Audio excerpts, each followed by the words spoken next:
All dwarves have beards and wear up to 12 layers of clothing. Gender is more or less optional.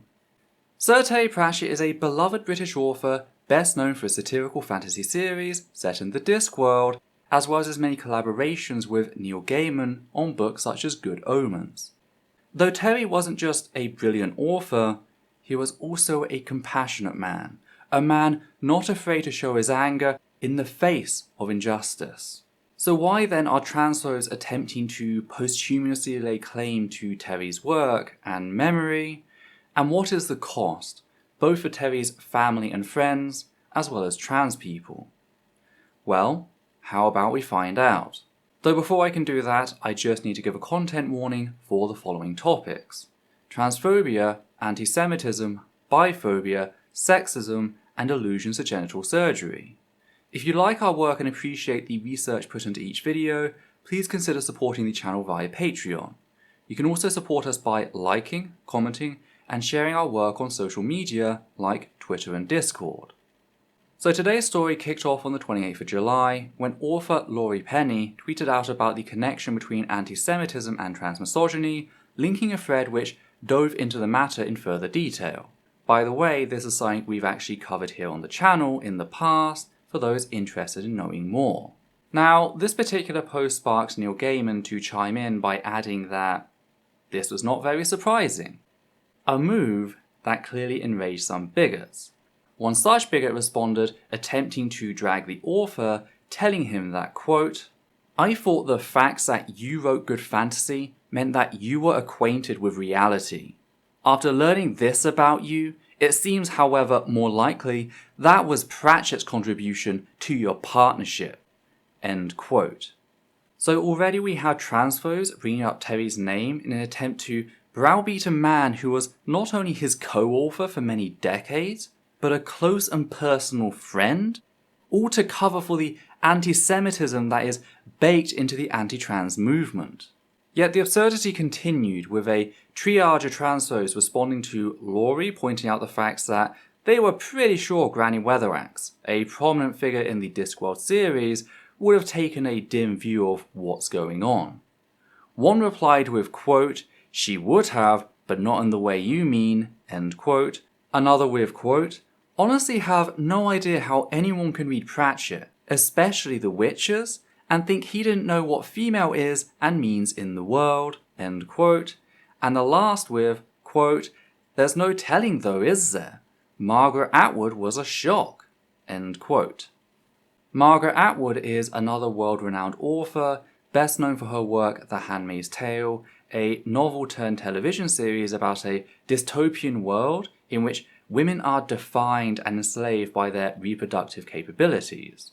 A lot of misguided transphobes have attempted to co-opt the language of said novel as a weapon against trans people and the cis women that support them, only for the author to speak out about the facts that said transphobes very clearly don't get the message behind her work, and that she supports the struggles of trans people, including trans women, which seems to be why this group of ghouls is attempting to lay claim to someone who is deceased, or, as Anne Coates put it, quote, "I note that, having not got over Atwood's betrayal, the gender criticals are trying to recruit Terry Pratchett posthumously, presumably because they know he can't contradict them. At this point, they're a lot like Mormons or Scientologists, always there with a message you don't want to hear," end quote. And it's here that we start to see just how horrific this sort of thing really is, especially for the living relatives of the deceased. Rhianna, Terry's daughter, retweeted Anne's thread, adding that, quote, "This is horrifying. My father would most definitely not be agender critical if he was still alive. Read the books," end quote. Similarly, Rob Wilkins, Terry's personal assistant, close friend, and well-regarded authority in Terry's literary estate, tweeted out the following on his and Terry's shared account. Quote, "They say a little knowledge is a dangerous thing, but it's not one half so bad as a lot of ignorance. Equal rights. Hashtag trans rights are human rights." End quote. prompting Rhianna to retweet in support of the post. Now, it's important to note that the protagonist of Equal Rites, Escarina Smith, is based on Rhianna. As Mark Burrows, author of the biography The Magic of Terry Pratchett, notes, Terry had failed in earlier attempts to write female protagonists, seemingly due to his outsider perspective. This all changed, however, with Equal Rites, due to Terry writing about S' character with the knowledge he'd gained as a father to Rhianna. As Mark would later put it, quote, "The level-headed, practical S, so like Rhianna in many ways, is Equal Rites' greatest asset." End quote. So if anyone has the right to sign off on using Equal Rites to push back against transphobes, it's Rhianna. Though she wasn't alone, with Neil Gaiman stepping forward once again, adding that, quote, "Terry was wise and Terry was kind. Terry understood that people were complicated, contradictory, and always people, and that people can and do change. As Rhianna Pratchett says, he would have had no time for this nonsense.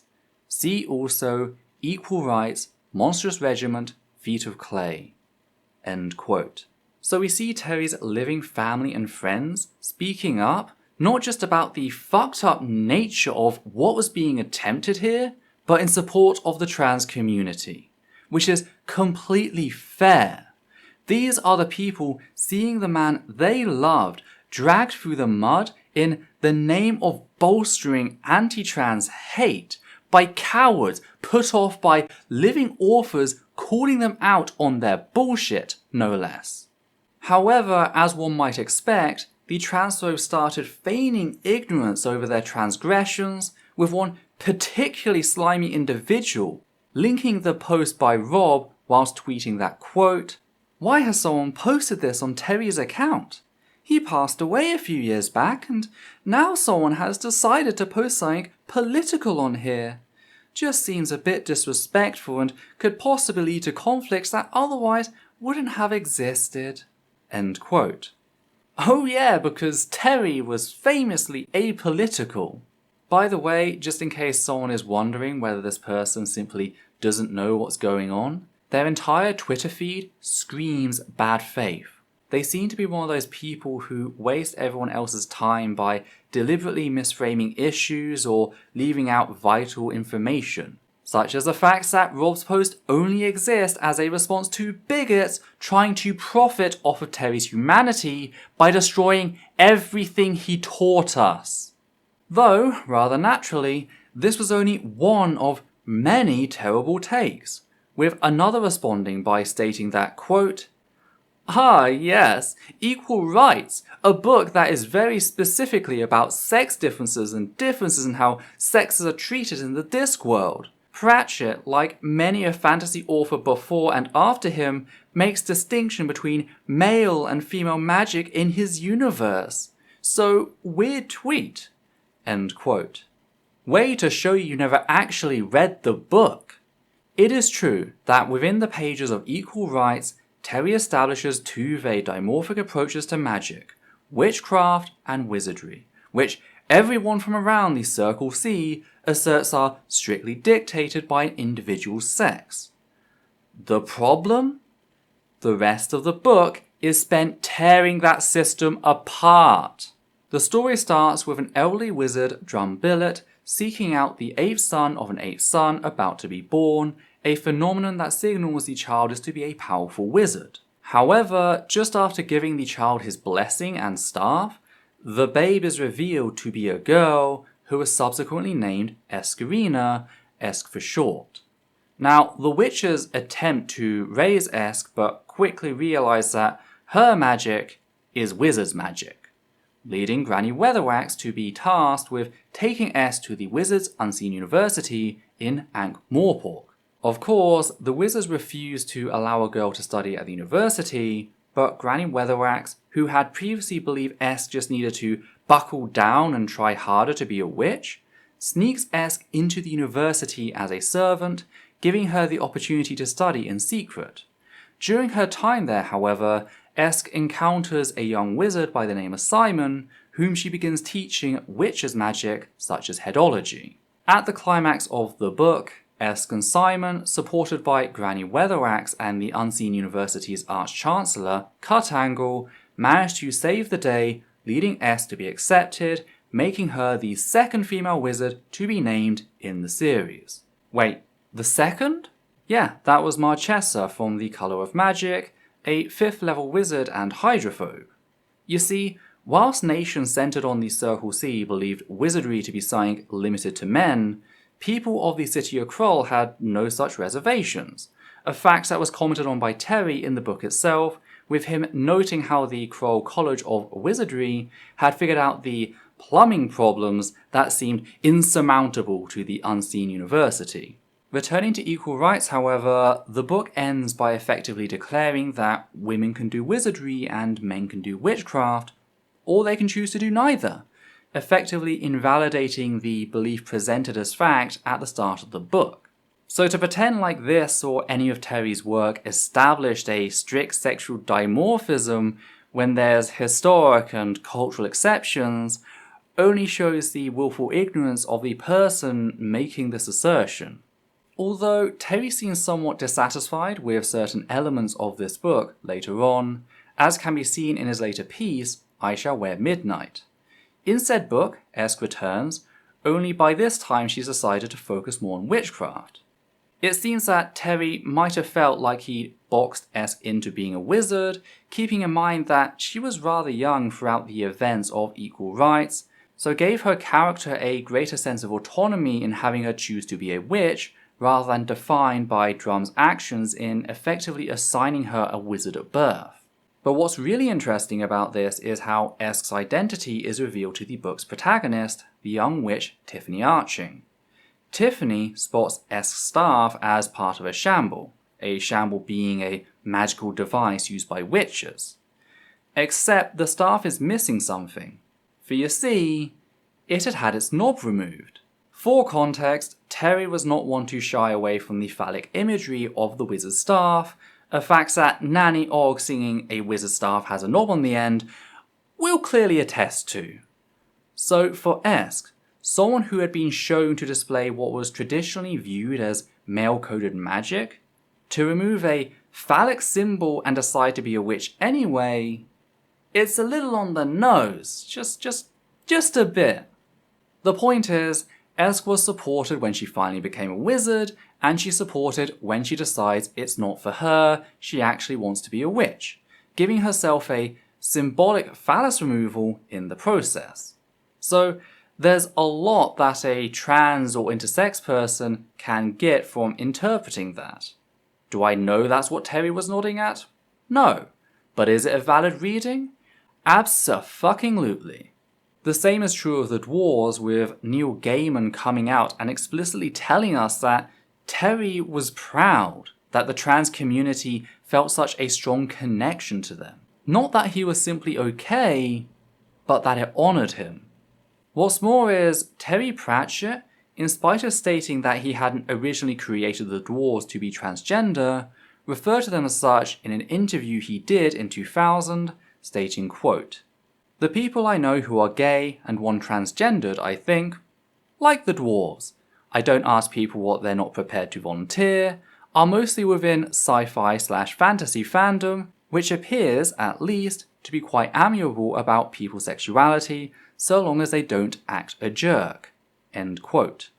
All of which throws a massive wrench in the arguments made by transphobes such as Sarah Dittum, a tabloid vulture/all-round queerphobe, who decided it'd be great to ignore the facts that both Terry and Terry's inner circle were unanimous on what his position was, claiming that nobody could really know, only to act like everyone else was at fault when she was shown otherwise. And it's not like she didn't know she was spewing a load of crap, she simply refused to acknowledge the evidence brought forward by the very people who were closest to Terry. I remember when I was just starting out, it used to be shocking to see just how little integrity transphobes have, especially so-called journalists. But when you belong to a hate movement, like Dittum does, I guess it comes naturally to them.